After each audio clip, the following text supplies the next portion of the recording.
¿Padeces de bruxismo? ¿Aprietas la mandíbula? ¿Te han dicho 1000 veces que te relajes? ¿Qué sucede contigo? La imposición de relajarse cuando se está nervioso y tenso solo genera mayor tensión y mayor nerviosismo, genera una lucha interna hacia algo que está experimentando nuestro cuerpo.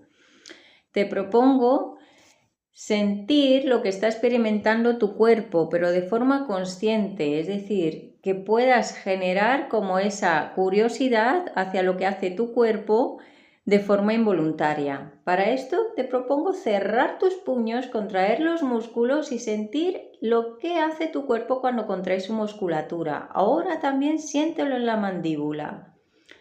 Cuando lo estés interiorizando, libéralo poco a poco. Y es una forma que enseñas a tu sistema nervioso que después de contraerse y tensarse,